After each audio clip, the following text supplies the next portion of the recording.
Welcome back. Sanjeev Bikhchandani joining us now. Sanjeev, good to have you with us. We've been wanting to talk through a whole host of things with you. And, while we have, of course, been keeping track of developments at Naukri, 99 Acres, Jeevan Sathi, etc., what's the next big trend that you see, Sanjeev, from your vantage point as a big investor, someone who's also seen, high valuations in the likes of a Zomato and see it go from strength to strength? What would you pinpoint as the next big trend going forward? What we are seeing right now is, while there is abundance of capital, there is also scarcity of capital in the internet world, in the startup world, in the private internet space. So it's a bit of a paradox. So if you're one of the chosen few, right, who's been identified as a winner, you will have abundance of capital. There'll be lots and lots of investors pounding your door. And we are seeing that in Zomato and we're seeing that in Policy Bazaar. But if you are not among the chosen few and you have scaled and are still burning money, which many companies are, then you could have a challenge, where you may be under stress. And we are seeing that in several companies, and some of the stuff is emerged and some will emerge going forward. Early stage money is still available, reasonably easily, but the cut comes in series A, B, and C. That, you can get your seed round, but can you get your series A? You got your series A, but can you get a series B? And, companies could earlier raise money on promise. Now investors are saying, yeah, you promised last time, what's been the delivery since then? A lot more questions are being asked as compared to earlier. So investors are a little discerning. I hear you, Sanjeev. Does that mean then that perhaps money is more concentrated, like you're saying, where there's delivery or where existing businesses are showing growth as opposed to newer ideas?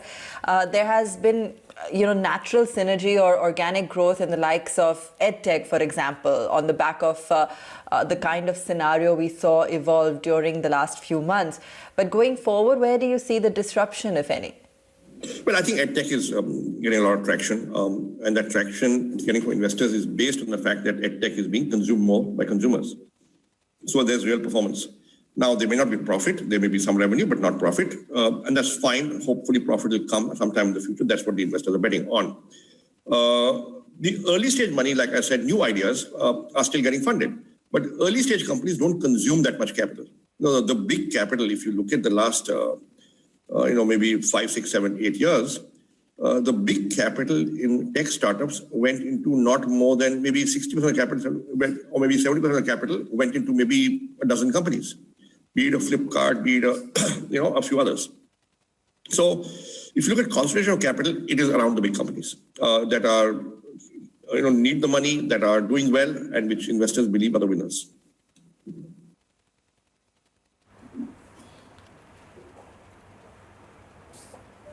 Sure. Sanjeev, I was just going through your notes. Help our viewers understand what exactly is flipping, because from what I go through, it seems like it's a matter of, strategic significance when it comes to India Inc. It is a matter of strategic significance. I think, flipping, to help us all understand, is the act of taking an Indian company, floating a company overseas, doing a share swap and making the Indian company 100% subsidiary of the overseas company. Now the business is still in India, the business is being done the same way, the product is being developed in India by Indians in the Indian offices. The sales are in India, the revenues from India, but the wealth creation is happening outside, right? This is one step above, it's one thing to get foreign investment into an Indian company. We love that. We are all for foreign investors. We need foreign capital, especially in risk capital. But the way flipping is happening on a large scale basis right now, I think possibly it will create huge issues for us in the future as a nation. So flipping is problematic, according to me.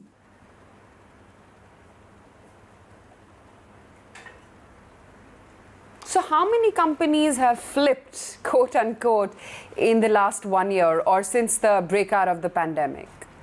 Well, I haven't done last 6 months analysis, but over the last 5 to 7 years, I reckon, I've not done an enumeration, and maybe someone should do it, between 500 to 1,000 companies have flipped.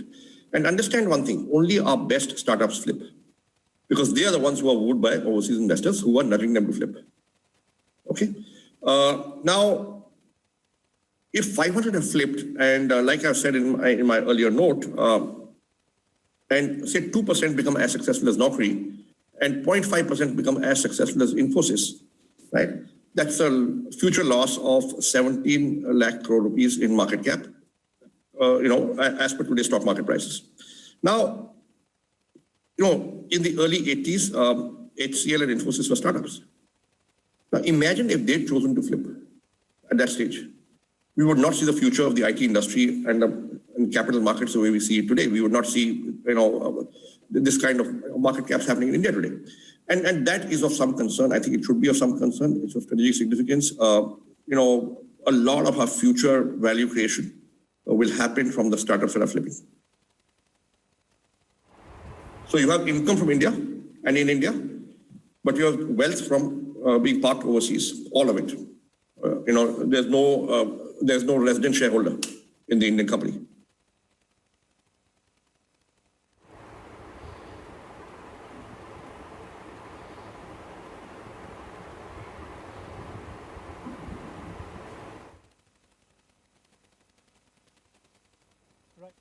Mr. Bikhchandani, good morning. Nikunj Dalmia also joining. It's so nice to connect with you. Hope's all well. So to take the point forward, the reason why some would argue that the startup world is getting capital and this is global capital is because startups are loss making. Very few make money for the first 3 to 5 years. And the law in India is that if you're a loss-making company, you cannot go public. You gave the example of Infosys and other IT companies, but the reason why they were able to go public is because at least they were making profits, and that's not the scenario right now. Well, I believe it's got a little easier, although I get to study the regulation in depth. But you see, most startups will not go public. Right? If you look at tech startups that have gone public, internet startups that have gone public, out of India in the last 20 years, there's Info Edge, there's Make My Trip, there's Matrimony, there's India Mart, there's Affle, that's 5. There's Just Dial, 6. You're talking about 6 startups in the last 20 years have gone public. It's not that many. Most have trade sales, most have strategic sales.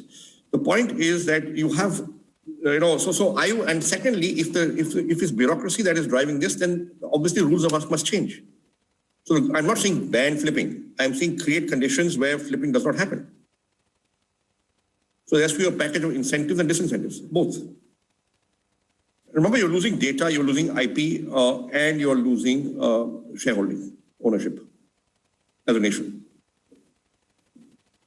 And that's not a good situation. Has Indian government done the right thing by banning Chinese? Has Indian government done the right thing by banning the Chinese apps? Because ultimately it's our data which was going to the Chinese. So, look, but in the beginning, when there was restriction on Chinese investments and Chinese apps were banned, I was apprehensive, right? But the way it's panned out, it hasn't made much of a difference. So in hindsight, it's been all right.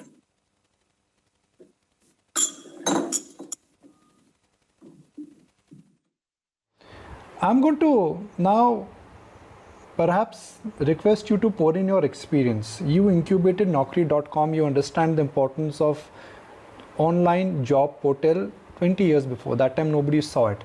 You were able to invest in Zomato, a pure bet on how the dining habits would change. Policy Bazaar, a cluttered BFSI space where Policy Bazaar gave you one-stop shop of best policy to buy. How are you looking at investing into future? Which are the 2 or 3 habits which to your mind are going to be big scalable habits and business opportunities for an investor like yours? Don't invest top down. We don't do macro analysis and say this sector, this trend, this habit, and therefore now let's find a startup. We simply meet hundreds of startups every month, maybe, and we figure out what's bubbling through. And if an idea looks interesting, team looks good, getting early stage traction, showing natural traction, solving an unsolved problem, we back it with a small sum of money. And then over time, if it does well, we back it with more and more money. And yes, sometimes we succeed, sometimes we fail. But, so Zomato and Policy Bazaar have been 2 of our investments which are regarded as great successes. We have other promising companies, but they're earlier stage. Let's see how many make it, and we continue to invest. So it's really a bottom-up approach, not a top-down. So, for example, we've invested in this company called Shop Kirana. Now, Shop Kirana is counterintuitive. In a world of organized retail, in a world of online retail, these guys are taking a bet that they can help the very tiny Kirana store, the underserviced Kirana store, underserviced by distributors and by big companies. They can help them become more efficient and profitable by doing the last mile distribution to them on a same day or next day basis, and in tier 2 India, and it's showing good traction. So it's counterintuitive. It's a small bet we've taken. It looks like it could be all right. Let's see. If I speak to the existing shareholders of InfoEdge, 50% tell me they are buying it for your current businesses, which is Naukri.com, Jeevan Sathi, 99 acres. Other 50% tell me they are buying it because InfoEdge has actually incubated a lot of businesses. So next couple of years, what will be bigger for you? The incubated businesses or the current organic businesses? Look, we are an operating company. We have 4,500 employees. Of them, about 6 or 7 work in external investments, right? The remaining, the vast majority, the organization focus is to run our current businesses. And quite honestly, if we weren't making a profit in Naukri the way we are, and the way we have in the past, and the way we hope to in the future, none of the other stuff would exist. So Naukri is the foundation on which everything else has been done. And it will, so for operating businesses will remain our main focus. We will also invest.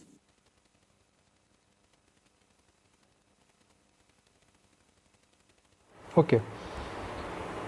When you look at your operating businesses, and Hitesh and we interact a lot, but in your understanding, has the pandemic made these operating businesses much more bigger? And for let's say even Policy Bazaar or even Jeevan Sathi, do you think this pandemic in a sense has completely changed the dimensions of growth and importance and relevance? Well, it's a mixed bag, right? It's different businesses. So we saw Jeevan Sathi growing nicely right through the lockdown. Naukri, on the other hand, was badly impacted because people were simply not hiring, or they were hiring fewer people, right, for the first few months. Then 99 acres was hit really badly because for the first 3-4 months, nobody was buying real estate.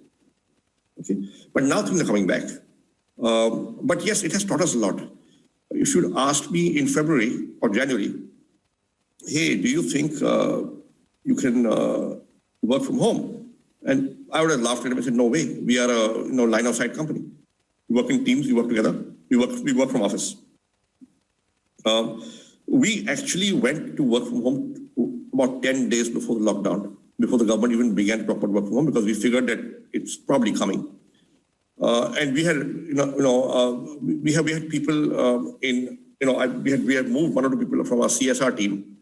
The moment the videos began to come from Wuhan and it looked like it might spread all over the world, we put 2 people from our CSR team and just track this thing. I want daily MIS. So we were getting daily MISs on the spread of COVID around the world. And when the first case happened, which was reported widely, of the Air India flight that came from Italy, and there was a passenger, and he was identified as the first real case who spread it to people in Delhi and then Agra. So one of my senior colleagues' spouse was cabin crew on that flight, and she had been told to go to quarantine. So he told us that he's also going to quarantine. That's when he first figured, okay, it's reaching here.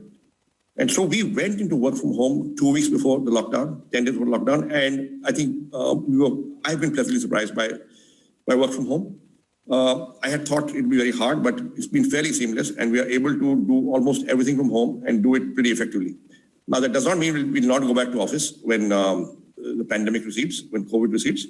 We obviously will.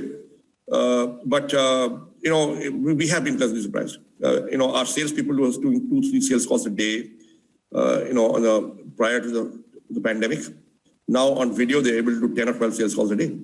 Not that sales are growing because it's a tough environment, but the activity is a lot higher.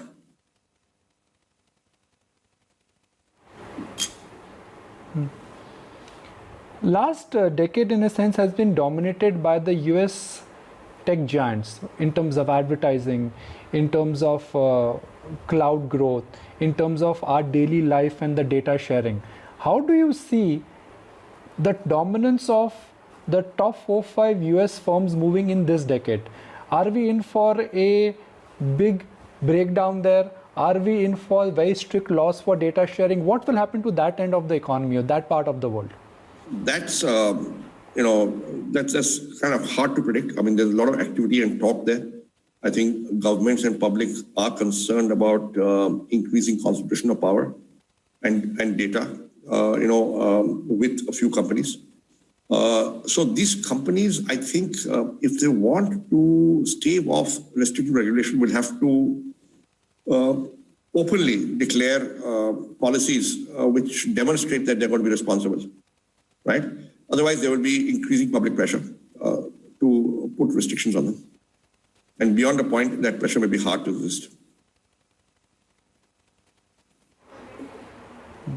How do you see trends shaping up in the healthcare stroke the startup space? Because that's where all countries would be spending more, whether it is on the government side or also on the public side, whether it is consolidation of the pharmacy market or more innovation happening in terms of telemedicine. How excited are you about investing in that space? Because that's one space where you don't have a large presence. We've got 2 or 3 things. So a significant chunk of policy with our sales happens from health insurance policies. We've invested in a company called MedCords out of Kota, of all places, which is into rural healthcare, right? And we've invested in a sort of a pharma, an online pharma distribution company out of Bombay. These are small experiments. We are studying it. See, up until now, we have seen a lot of healthcare startups, and we weren't convinced how many of them would make a profit, right? And we still like to apply that prism that we should know at least how you could make a profit and when you could make a profit. Whether or not you'll make one, remains to be seen. But can you make a profit? And there, I think we have been a bit challenged in the healthcare space for maybe it's our lack of understanding as to how many of these companies will make a profit.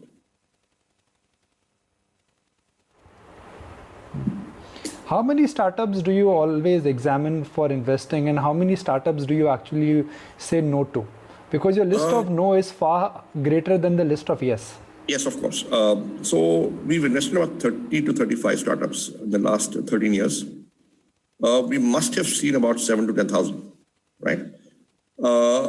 Now, we've had a very long list of declines, which, if we had invested, we might have made a lot of money. So that happens. So the issue is not what you say no to. The issue is the ones you say yes to, are they doing well? So if you're slightly conservative and you don't spray and pray, you will identify good ones and only back them. But of course, you make mistakes. 3 things which you always look at. 3 things which you always look at before saying yes to a startup. What are the 3 things which are part of your checklist? I would say 3 or 4 things. First is, look, is there evidence of natural traction? Is it solving an unsolved problem? Is it getting traffic without advertising? Is that traffic growing? Zomato got that, Naukri got that, right? 2 is quality of team. Are they committed? Are they good? Will they stay the course? Right? 3 is this business, does it have a moat? Can it build a moat? Is it building IP? Is there network effect? Okay. And 4 is competitive environment. Is there an established incumbent is going up against? If it is, there's a problem. These 4 things are very important. And of course, there are 20 other things, but these 4 things are really important. I have 2 more questions before we allow you to escape, because it's a rarity for us to get you on ET now. How do you see the platform business moving? Because that's where everybody wants to be. The network effects, as we famously say. Reliance is trying to create a platform. Amazon has created a platform. Microsoft has a platform. Where do you see that business moving? So I think people have to identify, in what area they want to build a platform. And if there's already an existing platform that is established, it gets very hard for you to beat that unless you're doing something differentiated in a relevant manner. So it's a good idea to build platforms now, in spaces where there aren't too many, right? Yes, I mean, the platform economy can be highly profitable, but all the profits typically go to number one. Platforms usually are a winner-take-all market.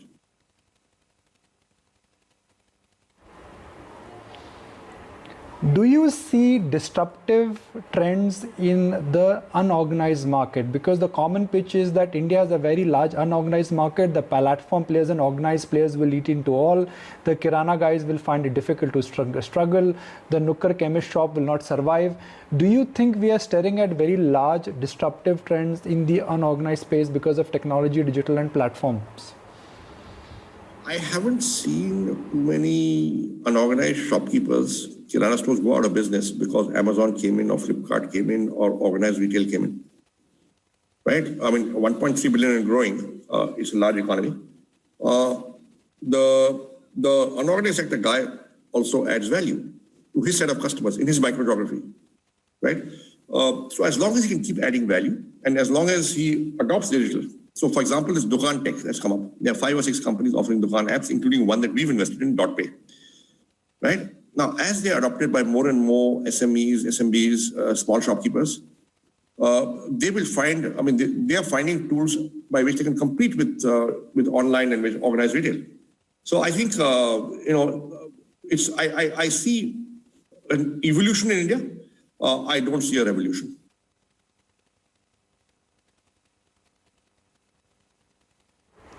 A common friend of ours, Saurabh Mukherjee, in his book has made a mention on your journey. How after graduating from a business school, you decided to start your own company and not take an MNC job. Today, InfoEdge stock has created tremendous amount of shareholder value. It is at 4,000 plus. When you look back and analyze your journey of an entrepreneur, what has been the happiest moment? What has been the moment of regret?